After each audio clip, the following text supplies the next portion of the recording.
When you're a kid growing up, most boys, and a few girls, dream of being a racing driver.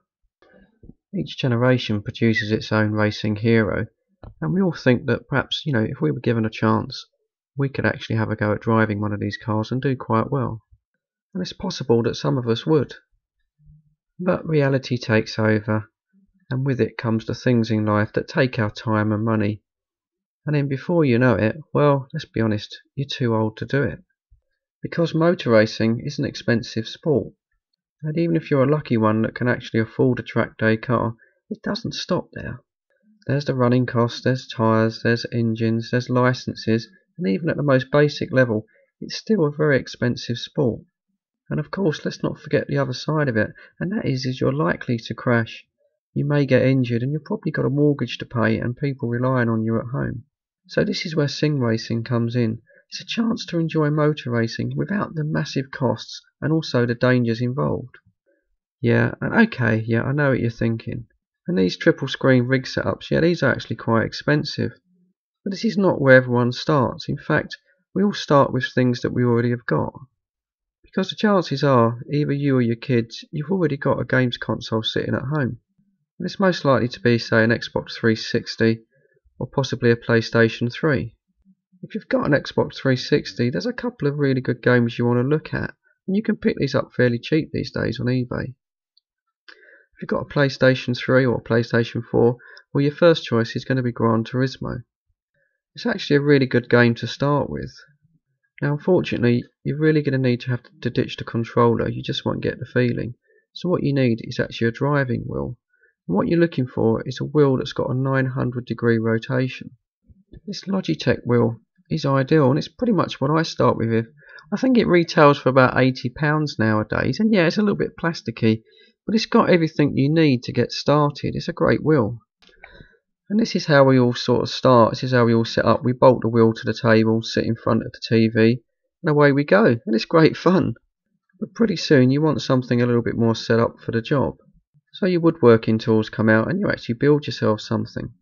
But pretty soon your missus gets fed up with this thing stuck in the living room, so you find a spare room or something in a little corner, and that's where you set your sim rig up. Some people really go to town and take out real dashboards of cars and get it all working. In fact, building a rig becomes more of the hobby than actual driving itself, and others have turned it into a real art form. And if you do a little bit of googling, there's some really great designs out there. I do admire these people. And I myself got caught up in the same thing and ended up building quite a large actual games console. I thoroughly enjoyed building it. It was great fun. And what I'll do is I'll stick a little video on the end just to show you what it was like. But of course you don't want to take it too far and end up looking like a complete knob. But if you don't fancy building something yourself, there are actual companies available to do it for you. GT Amiga Racing is a company based in Glasgow, and this is where I actually got my kit from. Now things start off fairly simple. This basic wheel stand is actually really sturdy and retails for less than £100. You can then actually move your way up, and this is the setup I have. This is the GT Amiga Pro, and it's a great sturdy rig. You just have to have a little space for setting it up.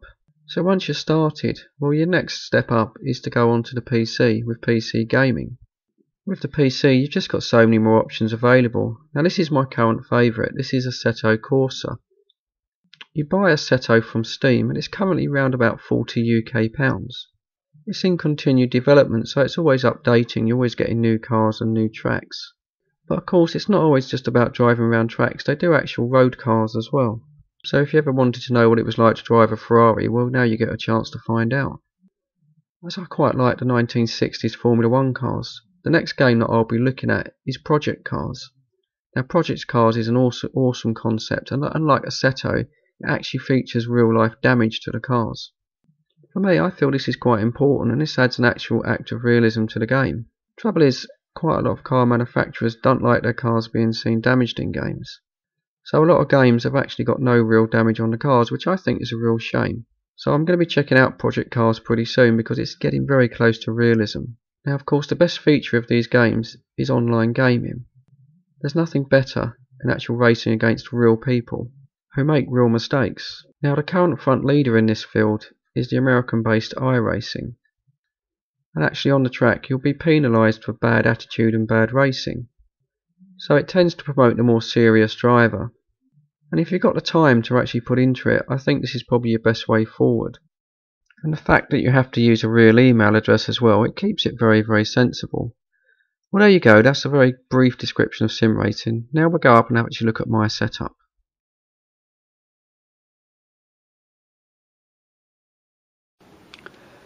So here we go, this is just a basic look at my setup.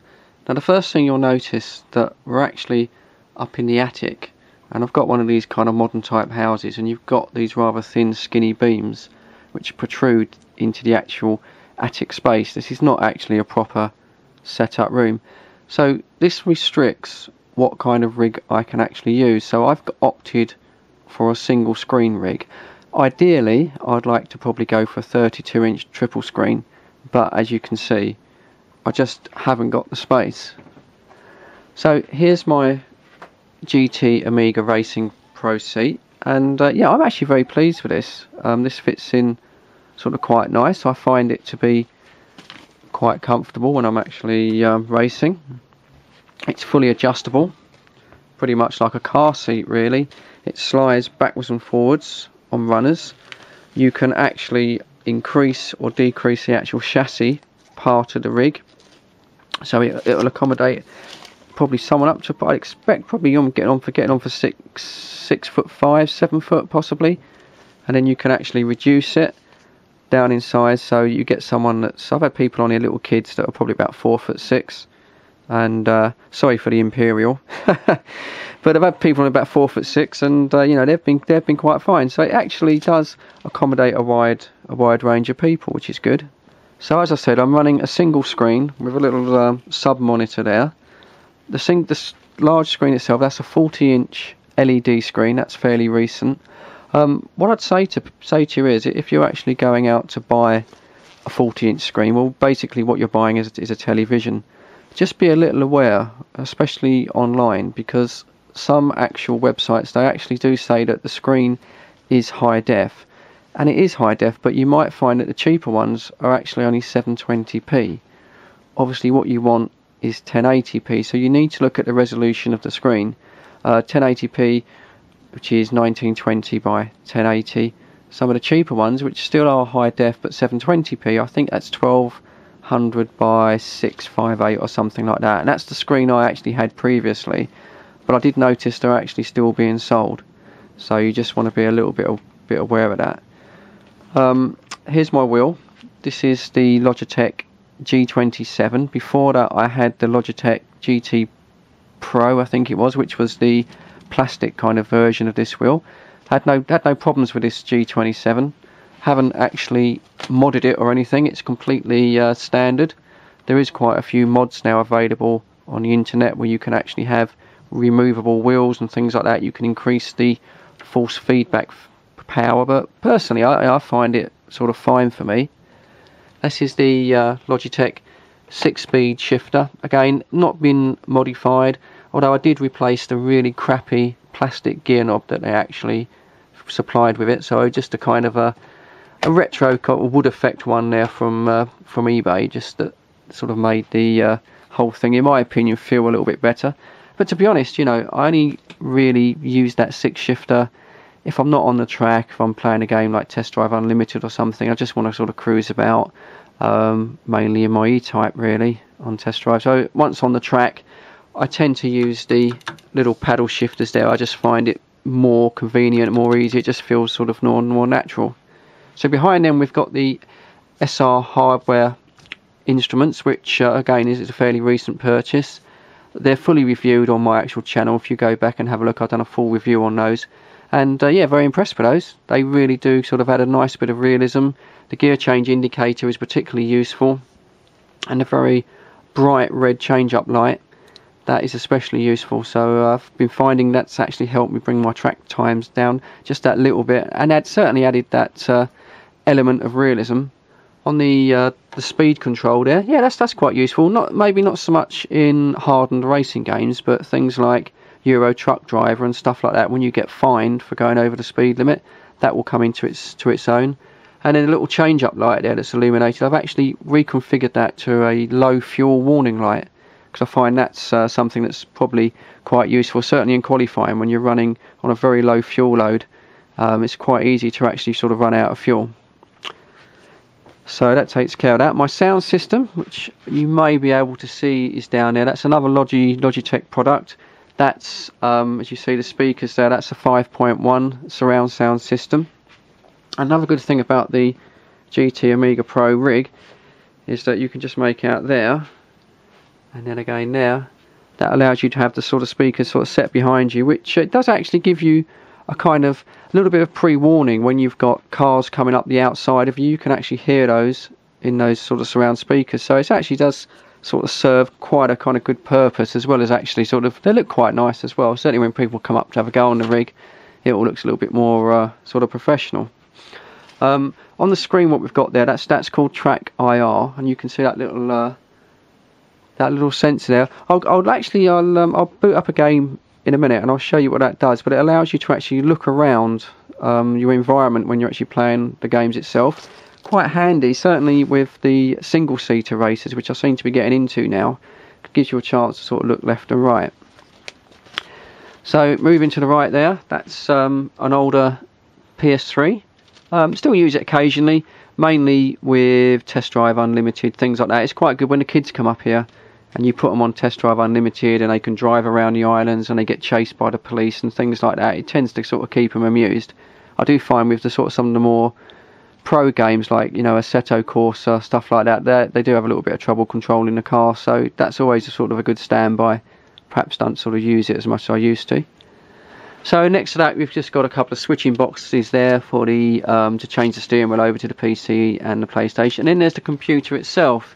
Now this is actually one that I sort of inherited, as we used to buy these for the kids when the kids were at school. We used to buy these little Acer systems. They were really cheap and just easy to replace them every 2 or 3 years. And I kind of like inherited the cases. But obviously inside that is no longer an actual Acer computer. I think I'm running a Gigabyte motherboard.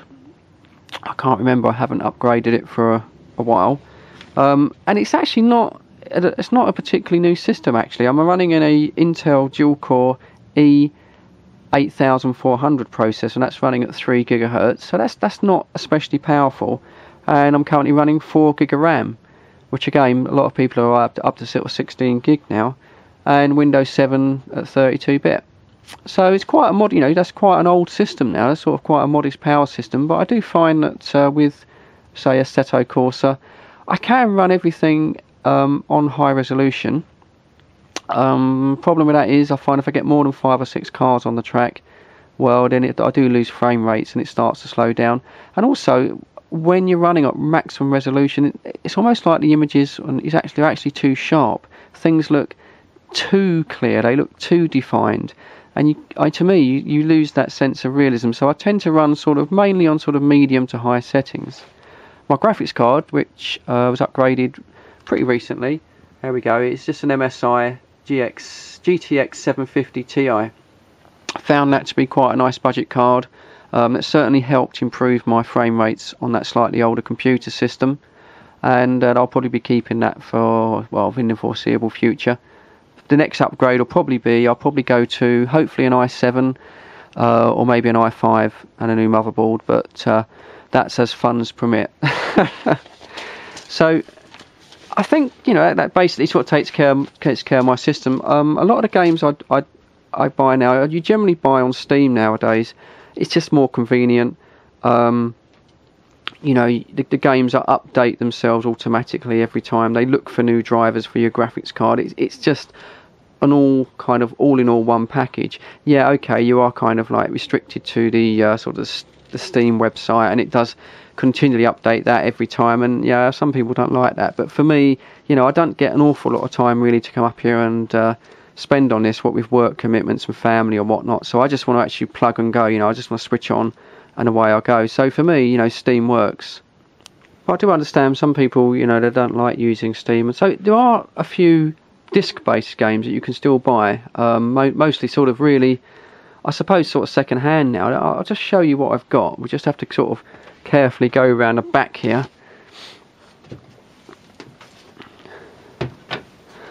I haven't actually got that many anymore. I haven't bought any disc-based games for ages. But if we go around to the ones I have got, obviously, as I was saying, on the PS3, sadly Atari no longer actually in actual business. But this Test Drive Unlimited 2, yeah, not a great handling game, I would have said, but this is quite good for the kids. When the kids come up, they enjoy that one. Another one which they're going to go over, Truck Simulator. I've got the UK Truck Simulator version. The Euro Truck Simulator is probably better. That's another game. You know, it's not racing. You go around, pick up things, and do little jobs. A game that I've absolutely played to death, which is on Steam now and is incredibly cheap, is GT Legends. A very old game, but love that game. That's still, you can pick these up for a couple of pounds on eBay, but I still love GT Legends. I'd recommend that. And then one more is Grand Prix Legends. Now this is an exceptionally old game, originally by Peripherals, but although the graphics on the original game are very, very poor, what's happened, you've had a very, very strong online community which have supported that game and have brought the graphics near enough up to modern day standards. But what separates this game, and this is all based on, of course, the sort of late 60s Formula 1 scene. Fantastic kind of like year that was of Formula 1. Unfortunately, quite a few people got killed, but it was fantastic. Surtees and all those guys. But if you're into kind of like vintage Formula 1 racing, you need to go online, check out Grand Prix Legends. There's a guy on YouTube, his GP Laps, that's capital G, capital P Laps, and he does the whole series of the new modded, updated version. And the handling, I must say, the handling, certainly on the Lotus type cars, it is superior to what you get on a Assetto Corsa. It's very much like driving on ice. So that's about it, really. I mean, I've got sort of, you know, GTR Evolution, a few things on the PS3, just what, you know, Shift, Grid, and of course, probably the best, in my opinion, PS driving game is Gran Turismo. That's the prologue, and then that's the actual game. Pick these up dog cheap on eBay. You know, people are just sort of chucking them out. But if that's all you've got, if you've just got an old sort of PS3, get yourself, if you haven't already got it, get yourself a copy of Gran Turismo, and that's a great place to start. Just briefly, I mean, input devices, I've got a kind of, well, everyone's got these, haven't you? You've got like a sort of a multimedia keyboard, but what I generally tend to use is one of these little cheap sort of Chinese affairs, where you basically kind of got a little touchpad there, so when you're actually sitting on the rig, it saves you keep sort of leaning across and having a mouse and everything else set up. So I find that's fine, as long as you haven't really got to type anything major, that's fine, just for sort of like, you know, using the sort of most of the games actually I play, so I find that's just perfect. So as I've mentioned before, to run those extra instruments, using Sim Project Sim Dash, and very, very easy piece of software to use. And as you can see, once you actually load up your sim, in this case Assetto Corsa, it automatically detects the actual sim and it just sort of starts the instruments, and they just start up automatically, and you can go into the actual software and configure them how you like, and you're ready to go. And it's that simple. It's just great. One thing I'd like to show you before I go is a demonstration of the Track IR software and actual hardware.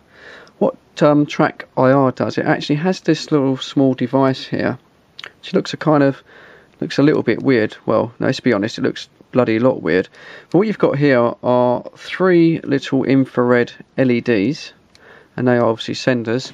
And then on top of the screen now, I don't know if you can make that out, you've got a little infrared receiver. So what you do is you plonk the headphones on your head, and then once you're in game, this then gives you the ability to look around. You can look up and down, left and right, down into the car, and basically all around. So when you're actually racing and you're coming up to a corner, you just have a little quick look there to your left to make sure nothing's coming before you actually choose your line, or perhaps a little look to the right. And it certainly adds a new aspect of realism to your racing. I do tend to use it occasionally with the open cockpit cars. With the actual kind of in-cockpit cars, I sort of find it a little bit distracting, to be honest. But it's just a little great addition there. So that's called Track IR. So you could, if you want more information, give that a little Google. But just something there I just thought I'd like to sort of just show you before I leave. Anyway, I think that kind of sort of sums up my rig. I can't really sort of show you anything else really. As I say, you know, my setup, well, it's getting bigger, I must admit, with these new instruments and things, but it's still quite a fairly basic setup compared to some what guys have got out there. But what I'll do, I'll leave you with just a short video of my previous setup, which I built some, God, I don't know, 8 years ago or something like that. It was when Gran Turismo 4 first came out, and I was very much kind of on the basis of building a sort of a sim arcade type affair, all out of MDF and hardboard or whatnot. And I had that set up in the spare room for sort of quite some time, but it did grow quite big and it was quite heavy, and eventually, you know, it had to go. But it just gives you an idea of what you can do with just a few basic woodwork tools and a little bit of paint. So I shall leave you with that, but as for now, thanks for sticking with this video, and as always, thanks for watching. If you want to find out a little bit more about these SRH hardware sphericals on my rig, then check out my channel and you'll find a full review. But as always, thanks for watching.